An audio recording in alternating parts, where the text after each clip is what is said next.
Hello दोस्तों, general studies में आप सभी का स्वागत है। दोस्तों, आज हम चर्चा करेंगे उत्तराखंड के इतिहास में उत्तराखंड की पुरा प्रजातियों के संबंध में और देखते हैं कौन कौन सी यहाँ पर पुरा प्रजातियां थी, क्या क्या उनमें प्रथाएं प्रचलित थी, कैसा उनका सामाजिक जीवन था। ठीक है, तो शुरू करते हैं। देखो, सबसे पहले है कोल।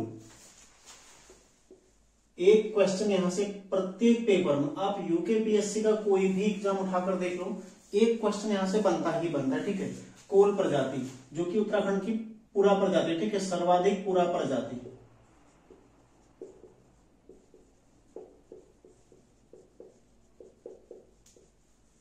उत्तराखंड की सर्वाधिक पुरा प्रजाति कौन सी है? कोल। तो क्वेश्चन कैसे बनता है यहाँ पर कि उत्तराखंड की सबसे प्राचीन प्रजाति कौन सी है? कोल। या उत्तराखंड में निवास करने वाली पुरा प्रजाति कौन सी है? कोल। और एक और क्वेश्चन बनता है, उत्तराखंड का सर्वप्रथम सबसे पहला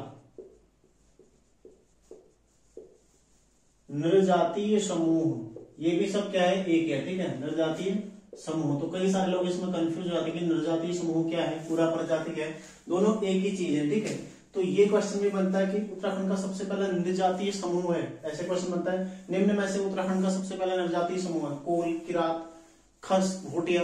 कौन हो जाएगा? देखो, कोल। कोल उत्तराखंड की सबसे पुरा प्रजाति भी है और उत्तराखंड का सबसे पहला नृजातीय समूह भी कोल है। ठीक है, दोनों एक ही चीज है, बस शब्द अलग अलग दिए गए हैं उनके लिए। ठीक है, और देखो डबराल जी के अनुसार, शिव प्रसाद डबराल के अनुसार, ठीक है,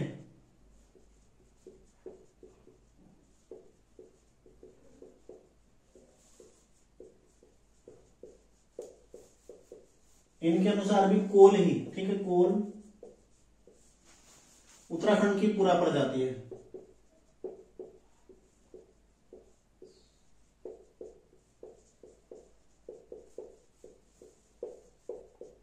ठीक है, शिव प्रसाद डबराल के अनुसार भी कोल उत्तराखंड की पुरा प्रजाति है, लेकिन मतभेद क्या है? मतभेद है जॉर्ज ग्रियर्सन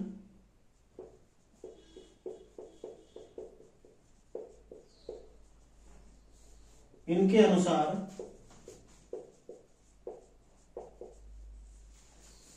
उत्तराखंड की पुरा प्रजाति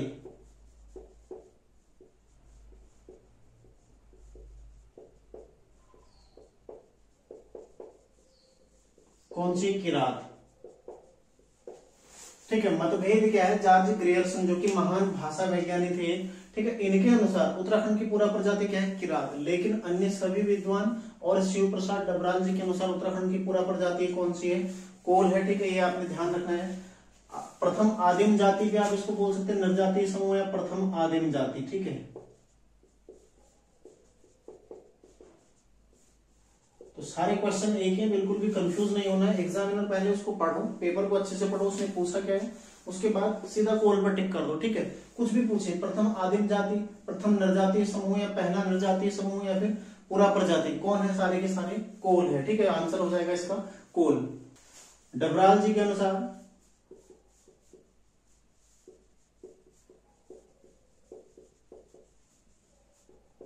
जो उत्तराखंड के नदी नाले, पर्वत, ठीक है, चोटियां मतलब पर्वत आदि में, या फिर स्थानीय नाम जैसे गांव,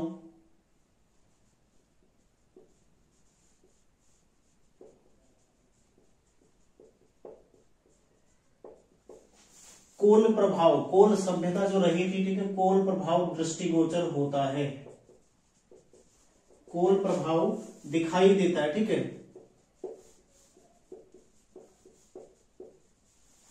ठीक है, मतलब जैसे दा, ता, डा, ढा जो लास्ट में प्रत्यय लगा हुआ है, ठीक है, प्रत्यय के रूप में कोल प्रभाव दिखाई देता है। तो डबराल जी के अनुसार उत्तराखंड की नदी नाले पर्वत स्थानीय नाम जैसे गांव इत्यादि में कोल प्रभाव दिखाई देता है प्रत्यय के रूप में। ठीक है, प्रत्यय में ता, दा, डा, ढा सारी ये चीजें जुड़ी हुई थी।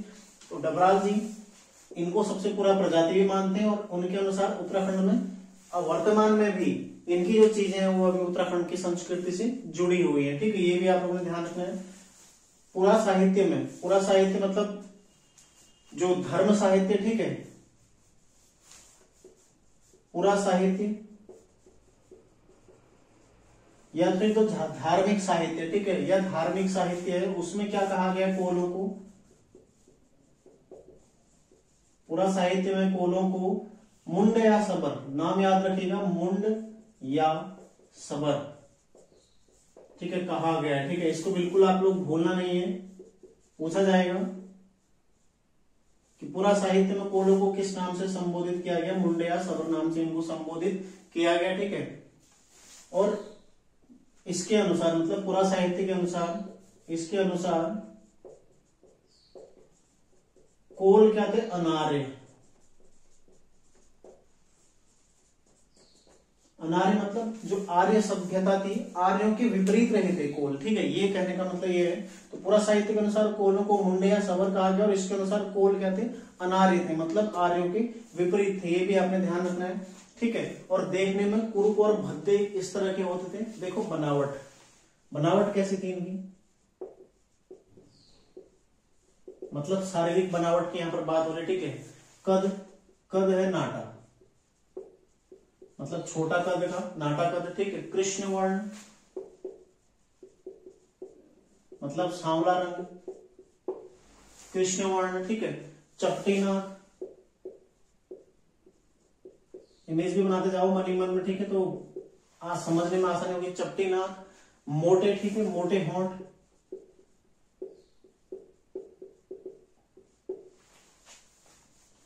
और घुंघराले केस,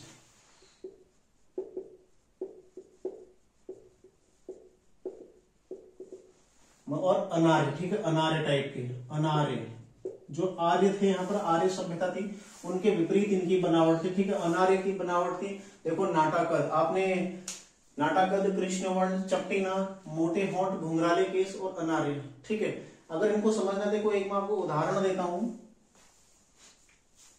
उदाहरण में आप साउथ अफ्रीका का कैप्टन देखना, एक क्रिकेट टीम का कैप्टन है बमुआ। ठीक है, उसको देखना, उसका फोटो देखना, बिल्कुल मतलब आप समझ सकते हो। उदाहरण एक परफेक्ट उदाहरण मुझे वो लगता है इसका। ठीक है, तो आप लोग देख सकते हैं उसको। देखो बनावट, कद नाटा मतलब छोटे कद की, कृष्ण वर्ण मतलब लगभग काले या फिर सांवले रंग की। ठीक है, चपटी नाक, जैसे चलो आप ऐसे समझो, यदि कोई कैरेबियन हो, मतलब जैसे वेस्ट इंडीज की टीम का कोई प्लेयर हो और उसका कद छोटा हो, तो बस वह पूरा इस पर, वो तो लंबे चौड़े होते हैं, लेकिन यदि उसमें कोई छोटे कद का हो तो इस पर पूरा मैच करता है। ठीक है, इस तरह की बनावट थी किसकी, कोलों की बनावट थी। ठीक है, ऐसे आप लोग ध्यान रखो। तो कोल कहाँ के, कोल कैसे आप याद रखोगे, कोल कैसे थे, वेस्ट इंडीज टाइप के थे। ठीक है, तो इस तरह से अनार्य थे, उन्हें मुंडे या सबर कहा गया। उत्तराखंड की पूरा प्रजाति है। ठीक है, उत्तराखंड का प्रथम निर्जातीय समूह है, उत्तराखंड का प्रथम आदिम जनजाति है। सारी चीजें आपको पता होनी चाहिए इनमें। ठीक है, देखो अब देखो व्यवसाय, व्यवसाय, कोलों का व्यवसाय क्या था, देखो कृषि, कृषि और पशुपालन। प्राचीन काल से ही उत्तराखंड का या भारत का जो व्यवसाय का मुख्य आधार रहा है वो क्या रहा है, कृषि रहा है। ठीक है, ध्यान रहे, कृषि और पशुपालन ही रहा है। कृषि के देखो उपकरण किस किस के बने होते हैं, कृषि उपकरण लकड़ी, ठीक है, पत्थर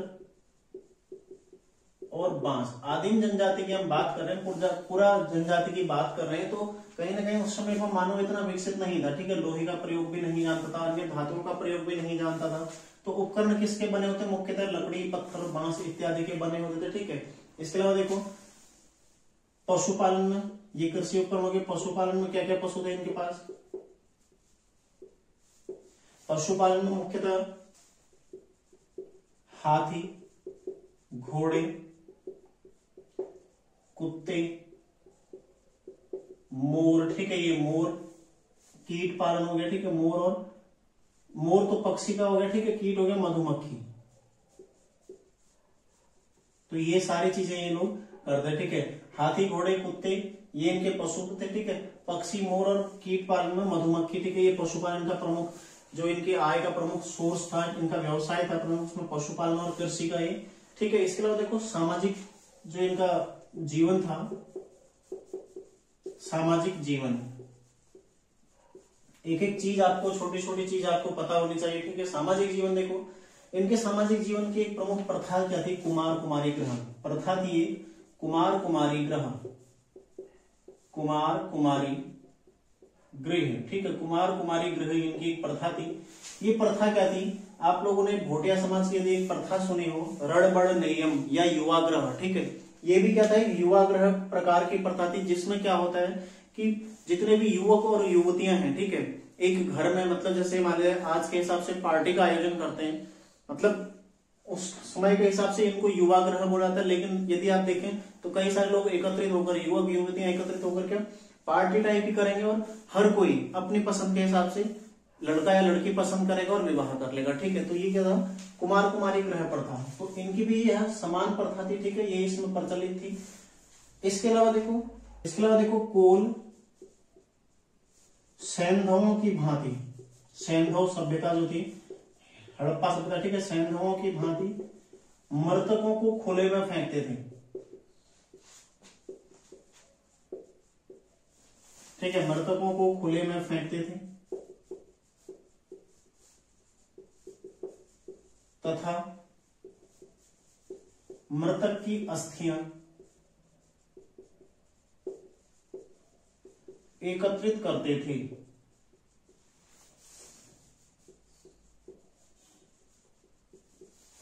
ठीक है, कोल समाज में हर जो सैंधव सभ्यता है उनकी समान सभ्यताएं देखने को मिलती है, ठीक है, सैंधव सभ्यता के समान यहाँ की सभ्यताएं देखने को मिलती है। कुछ मामलों में कोल सैंधवों की भांति मृतकों को खुले में भी फेंकते थे, ठीक है, दफनाते भी थे, साथ में खुले में भी फेंकते थे, और फिर मृतक की अस्थियां एकत्रित कर उनको दफनाते थे, ठीक है, उनको दफनाते थे, ये भी आपको ध्यान रखना है। तो सैंधवों की भांति देखो क्वेश्चन ऐसे भी बन सकता है, निम्नलिखित में से किस पुरा प्रजाति के सामाजिक जीवन में, ठीक है, उत्तराखंड की किस पुरा प्रजाति के सामाजिक जीवन में सैंधव प्रभाव दृष्टिगोचर होता है। थोड़ा हाई लेवल का, थोड़ा टफ क्वेश्चन है, लेकिन बन सकता है, ठीक है, पूरी संभावना है कि ऐसा क्वेश्चन भी कभी बन सकता है। आप बड़े लेवल के एग्जाम में बैठते हैं, एपीएस समीक्षा अधिकारी या फिर लोअर पीसीएस वगैरह, तो उसमें आपको एक क्वेश्चन देखने को मिल सकता है, प्री एग्जाम वगैरह, ठीक है, मेंस में भी आपको देखने को मिल सकता है कि किस पुरा प्रजाति में सैंधवों के समान समानताएं थी, ठीक है, तो क्वेश्चन ऐसे ही बन सकता है। तो देखो कोल जनजाति, लास्ट इनके पॉइंट नोट कर लो। और धर्म, धर्म कैसा था इनका, देखो ये प्रकृति के पुजारी थे,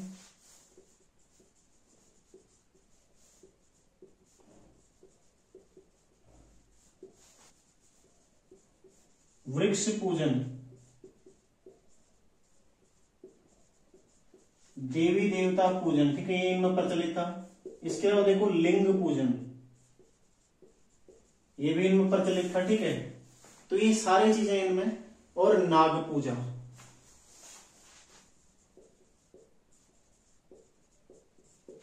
इसके अलावा देखो पशु बलि प्रथा भी प्रचलित थी।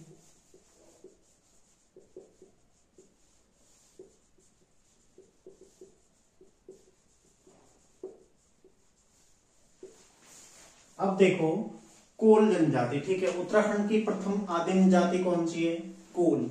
उत्तराखंड की सर्वाधिक पूरा प्रजाति कौन सी है, कोल। उत्तराखंड का पहला निर्जातीय समूह कौन सा है, कोल, ठीक है। शिव प्रसाद डबराल जी, जिनके अनुसार वर्तमान में भी उत्तराखंड के स्थानीय नामों में, ठीक है, स्थानीय स्थलों में या फिर पर्वतों में, नदियों के नाम में कोलों का प्रभाव दृष्टिगोचर होता है, ठीक है। जैसे नदियां हैं, जैसे हम गाढ़ लिखते हैं ना, गाढ़, तो ड़ में देखो नीचे से ड़, ये प्रभाव यहाँ पर दृष्टिगोचर होता है, ठीक है, ध्यान रखिएगा। पूरा साहित्य में देखो कोलों को मुंड या सबर कहा गया, ये भी आप लोगों ने ध्यान रखना, ठीक है, मुंड या सबर, ठीक है। पूरा साहित्य मतलब धार्मिक साहित्य में इनको मुंड या सबर कहा गया, ठीक है। इनके अनुसार कोल क्या थे, अनार्य थे, मतलब आर्य, जो भारत में आर्य सभ्यता थी, वैदिक आर्य, ऋग्वैदिक आर्य और उसके पश्चात उत्तर वैदिक आर्य, ठीक है, 1500 से 600 ईसा पूर्व तक जो यहाँ पर सभ्यता रही थी, उस काल के जो आर्य थे ये उनके विपरीत शकल के थे, ठीक है, मतलब ये उनसे विपरीत थे, उनसे शारीरिक बनावट इनकी विपरीत थी, तो इनको क्या कहा गया, अनार्य कहा गया, ठीक है। साथ ही देखो बनावट कैसी थी इनकी, नाटाकत था, कृष्ण वर्ण, चपटी नाक, मोटे होंठ, घुंघराले केश और अनार्य प्रकृति के प्रतीत होते थे। मतलब यदि कोई वेस्ट इंडीज का खिलाड़ी जिसका कद छोटा हो बिल्कुल मैच खाता है, ठीक है, ऐसे आप लोग ध्यान रखिएगा। व्यवसाय देखो इनका प्रमुख व्यवसाय क्या है, कृषि इनका प्रमुख व्यवसाय और पशुपालन इनका अन्य व्यवसाय, ठीक है, दोनों व्यवसाय इनके थे। इसके अलावा ये पक्षी पालन और कीट पालन भी करते, ये भी आप लोगों ने ध्यान रखना, ठीक है। बाकी देखो सामाजिक जीवन, सामाजिक जीवन कैसा है इनका, एक इनके समाज में प्रथा प्रचलित है कुमार कुमारी ग्रह, ठीक है, कुमार कुमारी ग्रह, वो किससे संबंधित है, विवाह से संबंधित है, ठीक है, ये भी आपने ध्यान रखना है। कोल सैंधवों की भांति मतलब सैंधवों के समान इनके सामाजिक में कुछ प्रथाएं प्रचलित थी, ठीक है, जैसे अस्थि, जैसे शव रखने की प्रथा, ठीक है, शव को कैसे रखना है, कैसे अस्थियां एकत्रित करना है, ये प्रथा सैंधवों की भांति में प्रचलित थी। इसके अलावा देखो धर्म, यदि आप धर्म भी देखते हैं ना तो भी इनकी जो प्रथाएं हैं वो सैंधव समाज से मिलते हैं, जैसे प्रकृति के पुजारी, तो सैंधव लोग भी प्रकृति की पूजा करते थे और ये लोग भी प्रकृति की पूजा करते थे, ठीक है। वृक्ष पूजन सैंधव सभ्यता यहाँ भी लगभग प्रचलित है, ठीक है। देखो देवी पूजन, तो देवी पूजन का प्रथम साक्ष्य कहाँ मिलता है, सैंधव सभ्यता में मिलता, तो यहाँ भी देवी पूजन मिला हुआ, ठीक है। इसके अलावा देखो लिंग पूजन भी यहाँ मिला हुआ, नाग पूजन और पशु बलि प्रथा का प्रचलन, ये इनकी प्रथाएं होगी, ठीक है। इनका धार्मिक धर्म हो गया। तो ध्यान रखिएगा,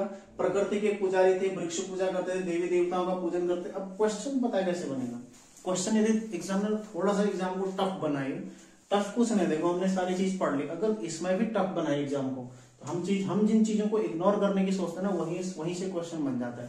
क्वेश्चन कैसे बनेगा, निम्नलिखित में से उत्तराखंड की कौन सी पुरा प्रजाति प्रकृति की पुजारी थे, प्रकृति का पूजन करते थे, ठीक है। या फिर ऐसे क्वेश्चन बनेगा, किस पुरा प्रजाति में देवी पूजन प्रचलित था, ठीक है। या फिर ऐसे क्वेश्चन बनेगा, किस पुरा प्रजाति में सैंधवों की भांति देवी पूजन प्रचलित था, कहां प्रचलित था, कोल में, ठीक है। तो ये हो गई आपकी कोल जनजाति। अब देखते हैं आगे, देखो किरात, किरात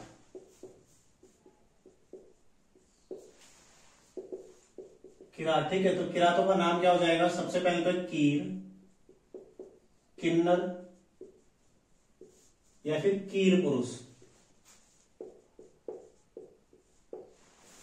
ये इनके प्राचीन या अन्य नाम है, ठीक है। किरातों के अन्य नाम क्या है, कीर, किन्नर या फिर कीर पुरुष। तो ये भी क्वेश्चन बन सकता है कि निम्न में से किसे कीर पुरुष कहा गया, किसे कहा गया, किरातों को, या फिर किसे कीर या किन्नर कहा गया, किसको कहा गया, किरातों को कहा गया, ठीक है। सबसे पहला क्वेश्चन तो ये बन जाएगा। देखो इनका वर्णन कहाँ कहाँ मिलता है, कहां से हमें इनके संबंध में जानकारी प्राप्त होती है, सबसे पहले तो ये हमने देखना, ठीक है। वर्णन कहां कहां वर्णन मिलता है इनका, एक जो पूरा साहित्य देखो महाभारत, महाभारत में इनका वर्णन मिलता है, ठीक है। इसके अलावा जो रघुवंशम है कालिदास का, ठीक है, कालिदास रचित रघुवंशम,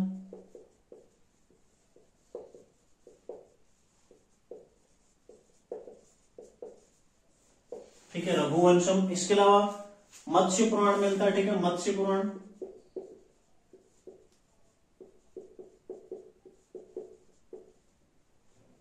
मार्कंडेय पुराण, ठीक है, इसमें भी वर्णन मिलता है। इसके अलावा देखो और कहां कहां वर्णन मिलता है, बाराही संहिता,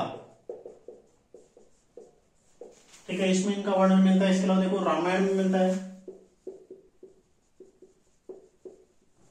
ठीक है। काव्य मीमांसा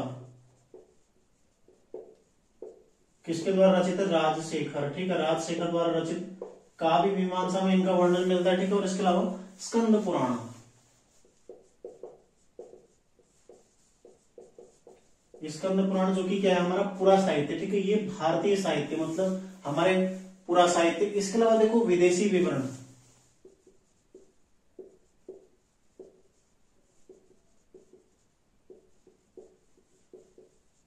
इंडिका किसकी थी, इंडिका किसकी थी, मैगस्थनीज की, ठीक है, मैगस्थनीज की जो करती है इंडिका, इसमें भी इनका वर्णन मिलता है, ठीक है। तो ध्यान रखिएगा, देखो वर्णन हमें कहां कहां मिलता है, महाभारत में मिलता है, जो हमारा भारतीय साहित्य है उसमें पूरा साहित्य में महाभारत देखो, कालिदास रचित रघुवंशम, मत्स्य पुराण, मार्कंडेय पुराण, स्कंद पुराण, बाराही संहिता, ठीक है, रामायण और काव्य मीमांसा जो कि राजशेखर रचित है, ठीक है।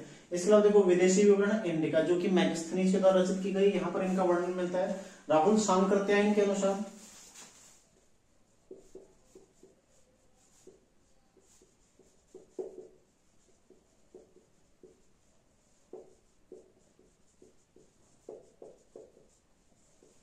राहुल सांकृत्यायन के अनुसार केदारखंड खस मंडले बनने से पूर्व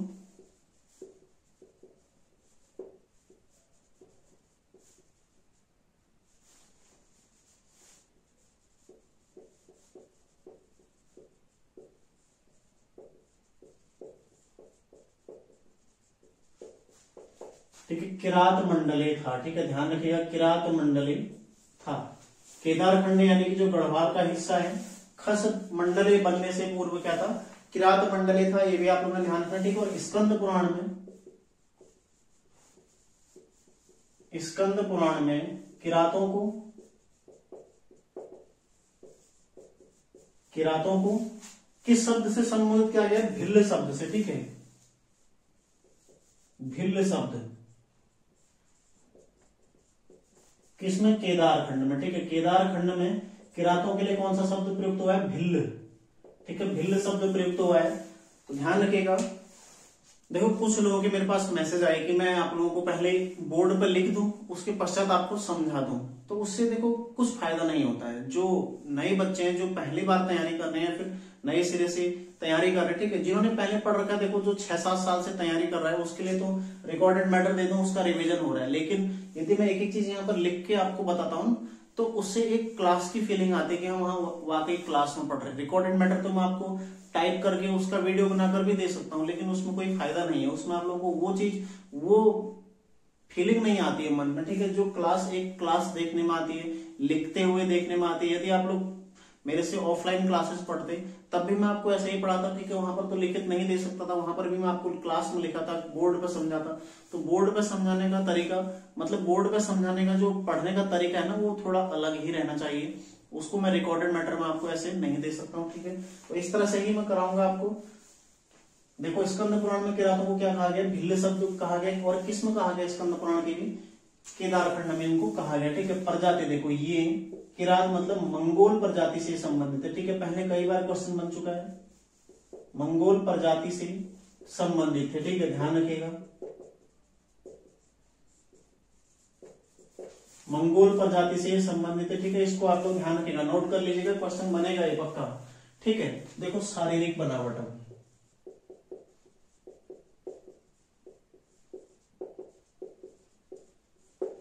शारीरिक बनावट कैसी इनकी बनावट थी?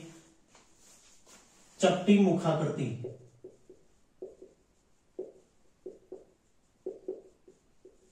चपटी मुखाकृति यानी मुंह चौड़ा था। ठीक है, चपटा माथा, चपटा माथा। ठीक है, चपटी मुखाकृति, चपटा माथा, चपटी और छोटी नाक।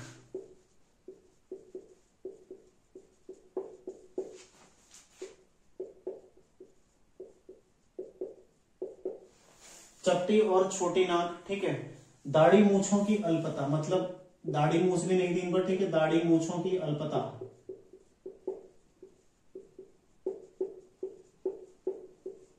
ठीक है, दाढ़ी मूछों की अल्पता। इसके अलावा देखो पीला या गेहुआ रंग,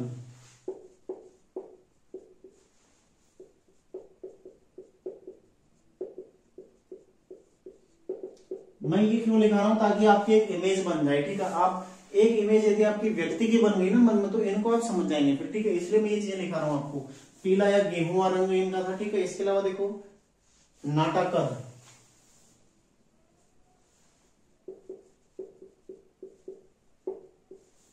ठीक है, एवं हष्टपुष्ट, हष्टपुष्ट भी थे ये लोग। ठीक है, यहां तक आपने ध्यान रख। देखो अब इनकी इमेज, आपको एक इमेज बन रही होगी। कैसी इमेज बन रही है? देखो चाइनीज टाइप की। ठीक है, चपटी मुखाकृति।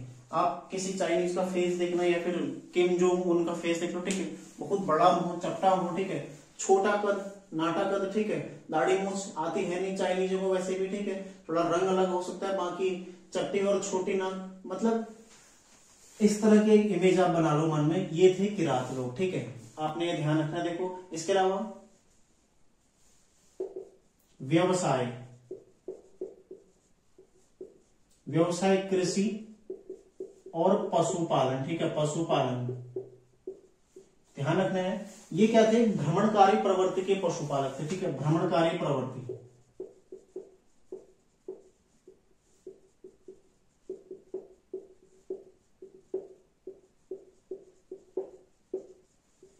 ये एक भ्रमणकारी प्रवृत्ति के पशुपालक थे। ठीक है, ये आपने ध्यान रखना है। मतलब कुछ समय जैसे 1-2 साल एक स्थान पर रहे, अपने पशु भी चराई, खेती भी करी। ठीक है, झूमिंग खेती वगैरह करी, उसके पश्चात वहां से चले गए, दूसरी जगह चले गए। ठीक है, फिर वहां खेती वगैरह करी, वहां से फिर दूसरी जगह चले गए 2-3 साल बाद। तो इस तरह की इनकी प्रवृत्ति रहती है। ठीक है, ध्यान रखिएगा।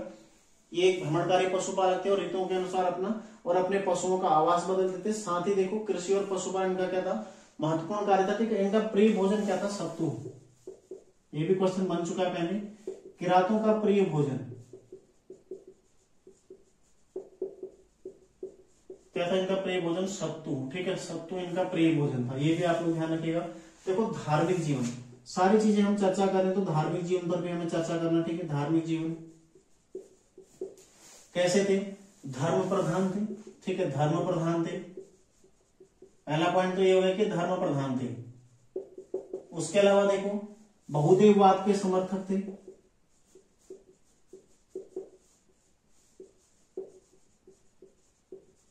बहुदेववाद के समर्थक थे। ठीक है, ये भी आप लोगों ने ध्यान रखना है। अगला देखो आराध्य देव कौन थे इनके? शिव। आराध्य देव कौन थे? शिव। ठीक है, मतलब शिव पूजन करते थे ये लोग, शिव की पूजा करते थे। और इसके अलावा देखो जादू टोना भूत प्रेत आदि पर विश्वास भी रखते। ठीक है, जादू टोना भूत प्रेत आदि पर विश्वास ही रखते। ठीक है, विश्वास रखते थे। ठीक है, ध्यान रखिएगा, जादू टोना भूत प्रेत आदि पर भी ये लोग विश्वास रखते थे। ठीक है, इतना आपने ध्यान रखना है। इसके अलावा देखो सामाजिक जीवन,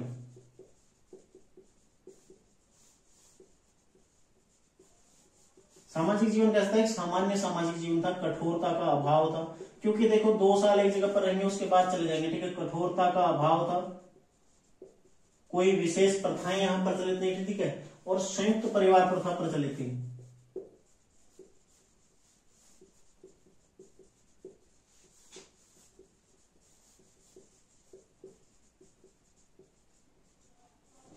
ठीक है, और रिश्ते में विवाह हो जाते। ठीक है, रिश्ते में विवाह हो सकते थे।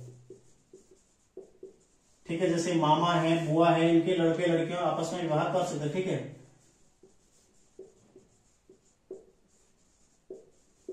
ये इनकी प्रथाएं थी। क्या समझते हैं एक बार? किरात, किरात जिन्हें कीर, किन्नर या फिर कीर पुरुष कहा गया। ठीक है, पूरा साहित्य में देखो कीर, किन्नर, कीर पुरुष, ये कहीं ना कहा गया। देखो वर्णन, वर्णन कहाँ मिलता है इनका? वर्णन मिलता है महाभारत में, महाभारत। उसके अलावा देखो कालिदास के रघुवंशम। ठीक है, मत्स्य पुराण में मिलता है, मार्कंडेय पुराण में मिलता है। ठीक है, बाराही संहिता, रामायण और काव्य मीमांसा जो कि राजशेखर का रचित, और साथ में स्कंद पुराण के केदार खंड में भी इनका वर्णन मिलता है, और उसमें इनको भिल्ल शब्द से संबोधित किया गया। ठीक है, मंगोल प्रजाति से संबंधित है। ठीक है, इसके अलावा देखो विदेशी विवरण क्या है? इंडिका में इनका वर्णन मिलता है। साथ ही राहुल सांकृत्यायन के अनुसार केदार खंड खस मंडल यानी कि खसों के आने से पूर्व यहाँ पर किरात लोग निवास करते थे, ये आपने समझना है। ठीक है, देखो शारीरिक बनावट कैसे थी इनकी? इनकी शारीरिक बनावट थी चपटी मुखाकृति, चपटा माथा, चपटी और छोटी नाक, मतलब एक चाइनीज टाइप का मॉडल इनका था। ठीक है, इस तरह से ध्यान रखिएगा आप लोग। बाकी व्यवसाय क्या है? देखो कृषि और पशुपालन, घुमंतु प्रवृत्ति के थे। ठीक है, भ्रमणकारी प्रवृत्ति के थे। कुछ टाइम एक जगह पर रुकेंगे, 2-3 साल रुकेंगे, झूमिंग खेती से वहां पर खेती वगैरह करेंगे, उसके बाद चल देंगे फिर अगली जगह पर। ठीक है, तो इस तरह से इनका जो व्यवसाय था वो चलता था। ठीक है, आजीविका चलती। देखो धार्मिक जीवन में धर्म प्रधान ये लोग थे, अपने धर्म को मानते थे। ठीक है, बहुदेववाद के समर्थक थे, हिंदू को अपना आराध्य देव मानते थे। साथ ही जादू टोना भूत प्रेत आदि सभी पर ये लोग विश्वास करते थे। ठीक है, और सामाजिक जीवन में कठोरता का अभाव था, कोई बड़ी प्रथा, कोई भयानक प्रथा इनके समाज में प्रचलित नहीं थी। ठीक है, इस तरह से ध्यान रखना आपने। बाकी देखो संयुक्त परिवार प्रथा, अब साथ रह रहे, देखो 3 साल एक जगह पर रहेंगे फिर चल देंगे, तो कहीं ना कहीं पूरा गुट ही इनका जितना बड़ा समाज होगा सारा ही चले जाता। ठीक है, तो संयुक्त परिवार प्रथा का प्रचलन होना स्वाभाविक है उसमें। और इसके अलावा देखो रिश्तों में मामा के लड़कों से बुआ के लड़के लड़की आपस में मतलब विवाह कर सकते। ठीक है, मामा मतलब इनसे विवाह किया जा सकता है। ठीक है, ध्यान रखिएगा, इनके लड़के लड़कियों से विवाह हो सकता है, यानी कि जो कजन होते हैं उनसे आपस में विवाह कर सकते थे। ठीक है, ये है किरातों की प्रमुख विशेषताएं। इनमें से अब कोई भी क्वेश्चन बने आपको गलत नहीं करना है। तो क्वेश्चन कैसे बन सकता है? देखो निम्नलिखित में से किस पुरा प्रजाति में सामाजिक कठोरता का अभाव था? ठीक है, तो सामाजिक कठोरता का अभाव यही है, सबसे बड़ी बात तो यही है। ठीक है, देखो बहुदेववाद का प्रचलन किसी विशेष देवता को यहाँ पर, हालांकि आराध्य देव इनके शिव है, लेकिन बहुदेववाद का भी प्रचलन है। ठीक है, तो ये भी आप लोगों ने ध्यान रखना। देखो बाकी कौन सी पुरा प्रजाति भ्रमणकारी प्रकृति की थी? ठीक है, तो किरात लोग क्या थे? भ्रमणकारी प्रकृति के थे। ठीक है, मंगोल से संबंधित थे, भिल्ल इनको कहा गया स्कंद पुराण के केदार खंड में। ठीक है, तो यहाँ से क्वेश्चन बन सकते हैं किस विदेशी विवरण में, ये जो ज्यादा महत्वपूर्ण है, किस विदेशी विवरण में किरातों का वर्णन मिलता है? किसमें मिलता है? इंडिका में मिलता है। ठीक है, अब इससे 5-6 क्वेश्चन जो बनते हैं आपने वो गलत नहीं करने। ठीक है, तो आप लोग इसको रिवाइज कर लीजिएगा, बहुत अच्छे से आप लोग रिवाइज करिएगा, गलतियां आपको बिल्कुल नहीं करनी है। ठीक है, देखो हालांकि उत्तराखंड के इतिहास का जो इतिहास हम पढ़ रहे थे उसका हिस्सा नहीं है, लेकिन इसके लिए मैं अलग से क्लास दूंगा, तो आपको फिर मेरा भी अत्यधिक उसमें समय नष्ट होगा। ठीक है, तो इसको मैंने उसी में जोड़कर उत्तराखंड के इतिहास, इसके पश्चात सीधा मैं आपको उत्तराखंड का साहित्यिक जो उल्लेख मिलता है वहां से शुरू करके सीधा इतिहास ही लगातार एक क्रमिक रूप से फिर पढ़ाता रहूंगा। ठीक है, तो इसलिए मैंने इसको इतिहास की क्लास में आप लोगों को उपलब्ध करा दिया। आप लोग इसको रिवाइज कर लीजिएगा, नोट कर लीजिएगा। ठीक है, कल हम पढ़ेंगे खसों के बारे में। ठीक है, खस जो पूरा प्रजाति थी तो उनके बारे में भी एक महत्वपूर्ण टॉपिक है, वहां से कई सारे क्वेश्चन लगातार आते हैं। ठीक है, तो खसों के बारे में अध्ययन करेंगे। मिलते हैं नेक्स्ट क्लास में, आप लोग तैयारी करते रहिए। ठीक है, और अपना रिवीजन पर ज्यादा फोकस कीजिए। और साथ ही जो लोग तैयारी कर रहे हैं, देखो मैं आपको पुनः कहना चाहूंगा, जो लोग तैयारी कर रहे हैं वो लोग वर्दी का सपना सीरीज जरूर देखिएगा। ठीक है, वर्दी का सपना सीरीज से आपको कई सारी चीजें उसमें मिलने वाले हैं, कई सारा मैटर आपका क्लियर होने वाला है। ठीक है, तो मिलते हैं नेक्स्ट क्लास में, आप लोग तैयारी करते रहिए। धन्यवाद।